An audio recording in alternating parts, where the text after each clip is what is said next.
HEMA friends, and welcome to this new video. So, as I said some weeks ago, today we will analyze how to handle and grip the one-handed sword. So if you have missed the first video about weapon handling, which is about two-handed swords, just give it a look. I will attach it to the end of this video, and you can find also the link to the video in the comment section.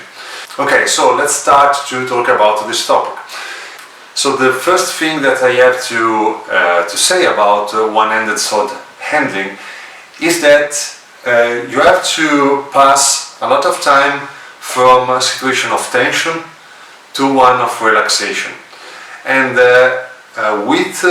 this is true, of course, for every kind of weapon handling, but also bare-handed fighting. It's true for everything. But I have to say that for this kind of weapon, compared to the two-handed swords, for example, this thing is more extreme, let's say. Because, of course, you have to move your weapon only with one hand. And the hand, the fingers, the arm are a lot involved in the movements of your sword. So, first important thing is that you have to know that sometimes you will be quite stiff. You will hold your weapon in a quite stiff way, and sometimes you will have maybe your weapon only held by two fingers, for example, or three fingers. So this is really important, and you have to keep this in mind. So you don't have to always hold your weapon in the precise way that you decided to hold it. Or, of course, if I am changing this action, if I am going for this action, I have to change the grip. Is this good or not? It doesn't matter. You have to follow the situation and try to be true to whatever kind of things you are doing. For example, if you have to yield to the strength of the opponent on this side, you have to leave your sword quite free in your hand. So you can't hold it in a stiff way, because it's not ideal. On the other hand, if you have to, for example, parry an action, if you have to parry a cut, a strong action, so you have to hold your sword in a quite stiff way, so you have to grip your sword in a much stronger way. So this is really important for the one-handed sword. First of all, you have to remember that sometimes you will be extremely relaxed in your way of gripping your weapon, and sometimes you will be really stiff, let's say. So it depends from the situation. So second thing is, and this is something that is I already talked about in the first video of the two-handed sword, is that you can basically grip your sword a little bit more closer to your crossguard, or a little bit far away from your crossguard. Let's talk about in general the hand. So the more the hand is closer to the crossguard, the more again is easier to move for spherical type of action or force edge action. Of course, you can do again this kind of action if your hand is a bit too far away, a little bit more far away from the crossguard is okay to do this kind of action, but the fact that your thumb is a little bit more far away from your point of balance of the sword makes this action a little bit harder. So this is another thing that you have to take in consideration. So again, gripping the sword very close to your crossguard, so like this, that your thumb is basically on your blade, on the strong of your blade, or a little bit more backward. Again, the same as the two-handed sword, your thumb is on the crossguard, basically. So you see that I have a crossguard shape here, which is this leather thing right here. This is basically, in my understanding at least, is made to protect this area of your sword from basically yourself. Because of course when you are training or when you are doing whatever kind of thing with your sword, even when you are showing your sword to someone in front of you, you draw your sword and you touch some part of metal. The parts of metal that in general you will touch on your sword is this part closer to your handle, because of obvious motivations, of course. And in the end, touch after touch, your basically biological material is the enemy, is one of the worst enemy for your sword. So to back this, in my opinion, was created to protect your sword from this kind of thing. But, and here we go again on weapon handling, the main topic. This is also useful sometimes to support your thumb when you do some kind of movement, like for example the spherical kind of thing.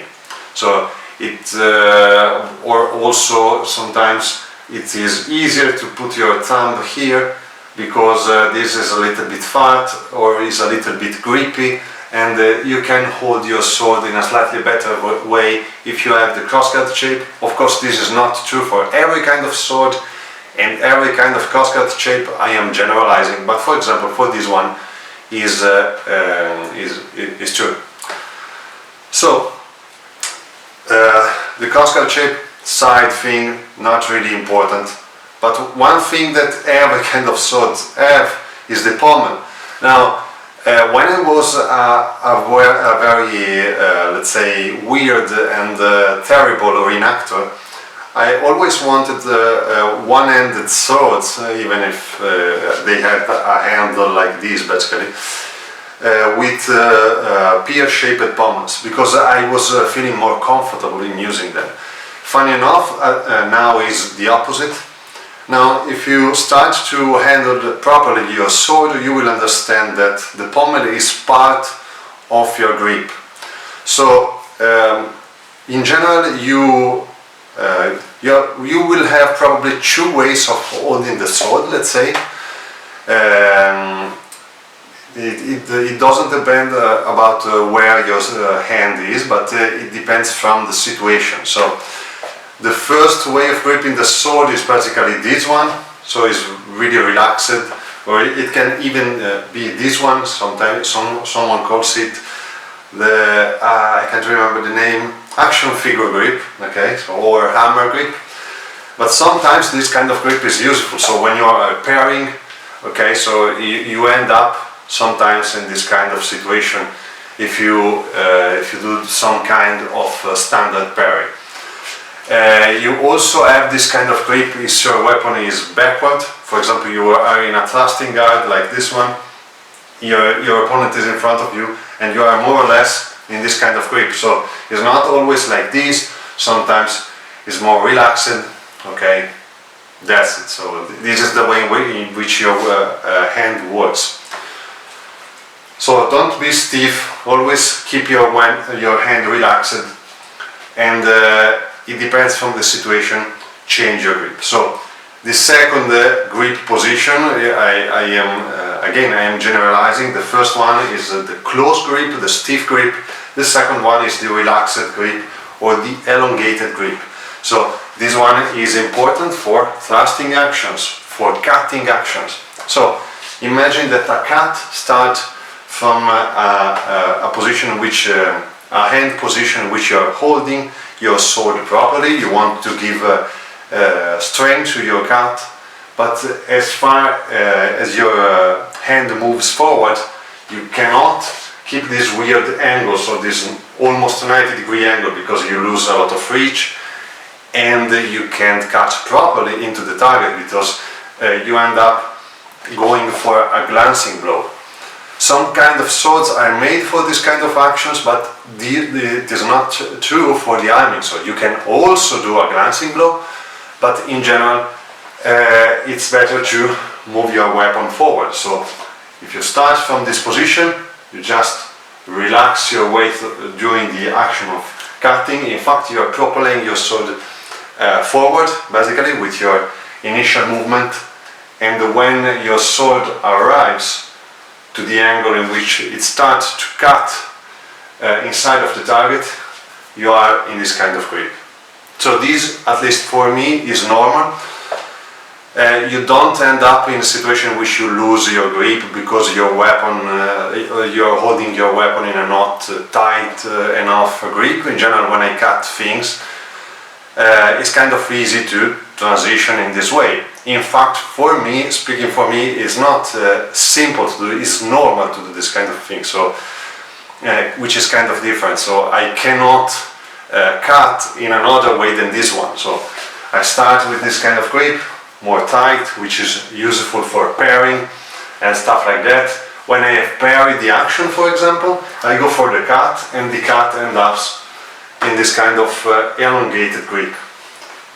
When you have this kind of elongated grip, you are supporting your edge alignment with the side part of your thumb. Your thumb is directing your edge alignment together with your index finger. So you're basically pinching with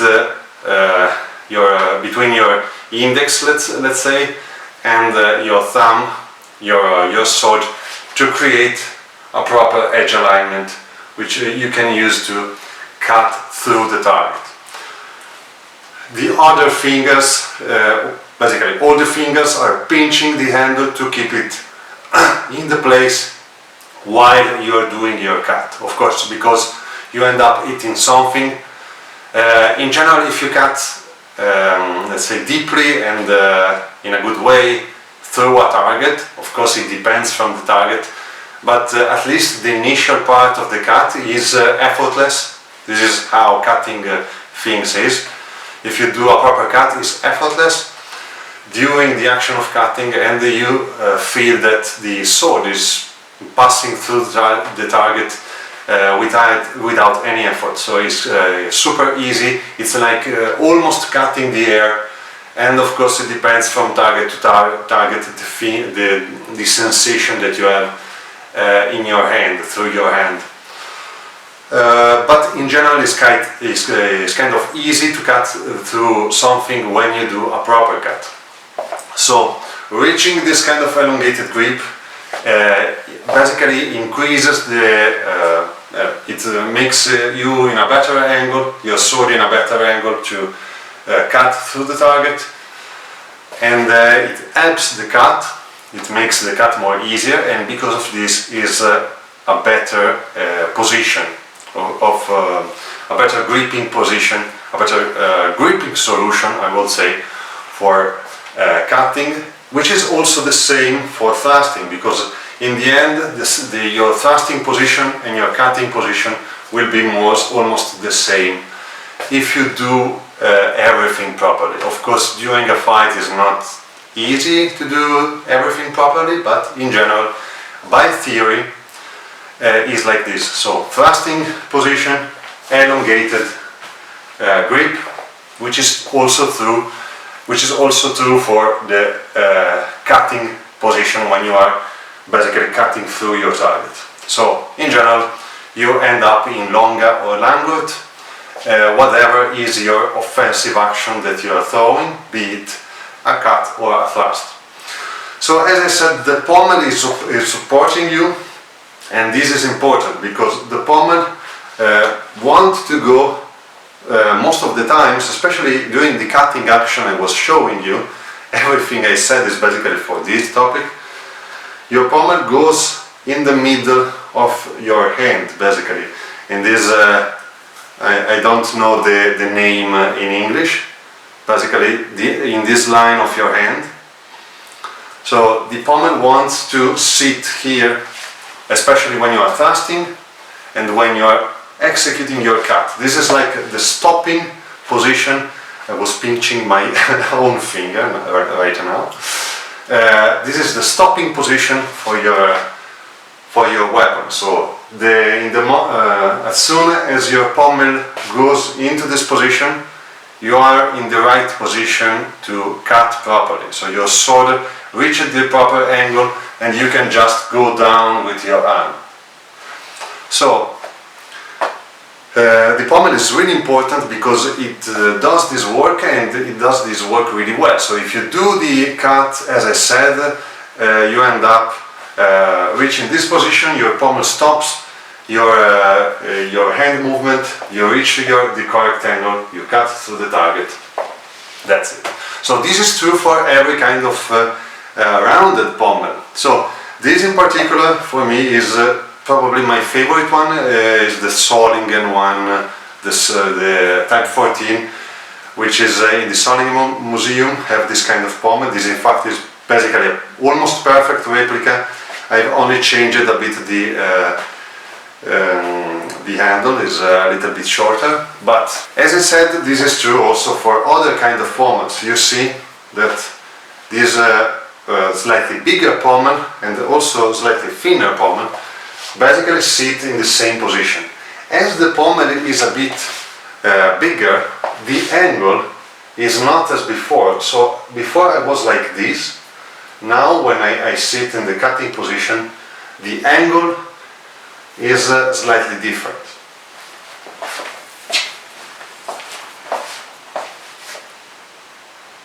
So really slightly different. So this is true for every kind of round shaped pommel, and this is why the round shaped pommel was so useful. It is supporting your sword in a lot of motion positions, sometimes doing some kind of binding actions. So the pommel is really important. Don't try to avoid round shaped pommel because they are extremely useful, at least in my understanding. So I have just a few things missing to say. The first one is I want to go back on the topic of relaxation. So let's say that I have parried the action of my opponent. Okay, I go for a reverso cut. So I parry, I go for a reverso cut. You see that while I am parrying, I am not in the super stiff grip. I am in a grip which makes my parry easier. So this kind of grip. So you don't have to always think about the things I have said as a stiff position. It's just two different point of reference, and in between of these 2 points there are a huge number of different shades of grey, basically. So this one is the most stiffer and close one. This one is the most relaxed and elongated one. But when you are using your sword, for example, here I am parrying, I am basically halfway between these 2 grips that I have shown you. So remember, these things are just reference point, and in the between, you will sit most of the time in the between of these 2 positions. So this was an important thing that I wanted to clarify for you. Last thing is this one. So it's like sometimes people call them pistol grips or whatever. So I don't really know if there is a proper name for this kind of grip or not.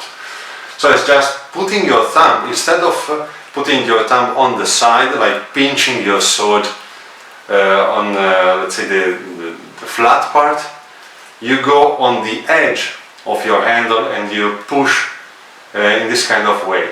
So what happens if you do this kind of thing? Now, in my understanding, in general the tool is shaped in a way, and the shape of the tool suggests you the best way to handle it properly or to use it properly. Now, when we give a look to medieval swords, in general they have handles which are made in this way. So there is a flat and wide part which is in relation to the flat of the sword, and there is a thinner part which is related to the edge of the sword. Now, when we are pushing in this way, is harder, first of all because we are clamping something bigger and there is much more space between the fingers, so let's say controlling it is a little bit harder. So it's the same thing as pinching a pencil. It's kind of easy to develop strength when you are pinching a pencil between 2 fingers because it's extremely easy. If the pencil is this wide, it's kind of harder, of course. And this is the same thing for the sword. So pinching the sword in this way is of course kind of harder than pinching it this way. So pinching the sword on his smaller part, not the wider part. Plus this kind of grip is kind of hard to reach and to move away from. So when you want to reach, when you are charging a blow, for example, it's kind of weird to be in this kind of position.